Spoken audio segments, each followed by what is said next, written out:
Welcome back दोस्तों।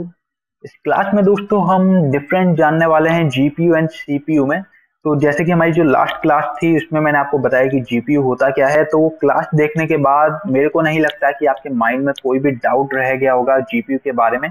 लेकिन अगर फिर भी कोई चीज़ आपकी रह जाती है तो चलिए उसको हम इस क्लास में क्लियर कर देते हैं। तो यहाँ पे टोटल 7 डिफरेंट मैं आपके लिए लेके आया हूँ जीपीयू एंड सीपीयू के बीच में। स्टार्ट करते हैं सबसे पहले उसका जो फुल फॉर्म है। सीपीयू स्टैंड करता है दोस्तों सेंट्रल प्रोसेसिंग यूनिट, वहां पे जीपीयू स्टैंड करता है ग्राफिक प्रोसेसिंग यूनिट के ऊपर दोस्तों। तो दोनों के फुल फॉर्म भी अलग होते हैं, C and G, central and graphic दोनों अलग अलग है। उसके बाद सीपीयू कंज्यूम और need more power than GPU. तो जाहिर सी बात है दोस्तों, सीपीयू होता है वो हमारा पूरा कंप्यूटर को चलाने में मदद करता है, वहां पे जो जीपीयू है, जीपीयू सिर्फ हमारा ग्राफिक लोड करने में मदद करता है। तो डेफिनेटली जो हमारा सीपीयू है उसको ज्यादा पावर चाहिए as compare to GPU. And यहाँ पे लिखा है कि लेस पावर कंज्यूम करता है जीपीयू, तो डेफिनेटली क्योंकि वो सिर्फ ग्राफिक लोड करता है एंड सीपीयू हमारा पूरा सिस्टम ऑपरेट करता है दोस्तों। The speed of CPU is less than GPU speed. ये भी कॉमन बात है, किसी भी ग्राफिक को लोड करने में सीपीयू इतनी तेजी से उसे लोड नहीं कर पाता जितना वो जीपीयू लोड कर देता है। जीपीयू स्पेसिफिक ग्राफिक लोड करने के लिए हम अलग से एक हार्डवेयर अपने पीसी में इंस्टॉल करते हैं, मदरबोर्ड में उसे इंस्टॉल करते हैं ताकि मेरा जो हार्डवेयर है वो बहुत ही तेजी से लोड हो दोस्तों, बहुत फास्ट लोड हो। तो उसके लिए स्पेसिफिक उसी के लिए हमारा जीपीयू आता है। तो डेफिनेटली किसी चीज को हम स्पीड अप करने के लिए उसे इंस्टॉल कर रहे हैं तो उसकी स्पीड तो तेज होनी ही है। उसके बाद अब बात करते हैं CPU contain the minute powerful core while it contain the weak powerful core।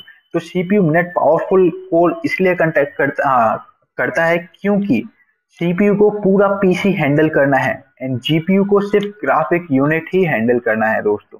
उसके बाद जो हमारा सीपीयू होता है वो सीरीज में बहुत ही अच्छा वर्क करता है, वहां पे हमारा जो जीपीयू है वो पैरेलल में बहुत अच्छा काम करता है। सीरीज में मतलब दोस्तों एक ही सॉफ्टवेयर के अंदर कुछ और कुछ और कुछ और हम कोई भी पैटर्न सीरीज प्रोसेसिंग हम करते हैं तो उसमें हमारा सीपीयू हैंडल करता है। लेकिन हम मल्टी फंक्शन करते हैं, जैसे कि वन बाय वन हम कुछ और टास्क परफॉर्म करते गए, तो जीपीयू उसमें बहुत ही अच्छा हैंडलिंग करता है दोस्तों। सेम सीपीयू बहुत ही लो लेटेंसी में वर्क करता है, वहां पे जीपीयू को बहुत ही हाई लेटेंसी में वर्क करने के लिए चाहिए, क्योंकि सीपीयू एक ऐसी चीज है दोस्तों जो हमारी विंडो को हैंडल करता है एंड हमारा पूरा जितना भी कंप्यूटर का काम है सीपीयू ही हैंडल करता है दोस्तों। जीपीयू आपका वर्क नहीं करेगा अगर आपके पीसी में सीपीयू ना हो तो दोस्तों, क्योंकि सीपीयू बहुत ही एक इंपॉर्टेंट पार्ट है। जो हमारा सेंट्रल प्रोसेसिंग यूनिट है वो सीपीयू है। जीपीयू के बिना हमारा सीपीयू वर्क कर जाएगा, लेकिन सीपीयू के बिना हमारा कभी जीपीयू वर्क कर ही नहीं सकता। रीजन बहुत ही आसान है दोस्तों, अगर आपका पीसी, आपका कंप्यूटर चालू ही नहीं होगा तो उसमें जीपीयू किस काम का, ग्राफिक को कैसे लोड करेगा अगर वो ऑन ही नहीं होता। सीपीयू हमारा वही मदद कर रहा है हमारे पीसी को ऑपरेट करने में, उसके बाद ही जीपीयू उस चीज को, हमारे उस प्रोसेस को फास्ट करता है।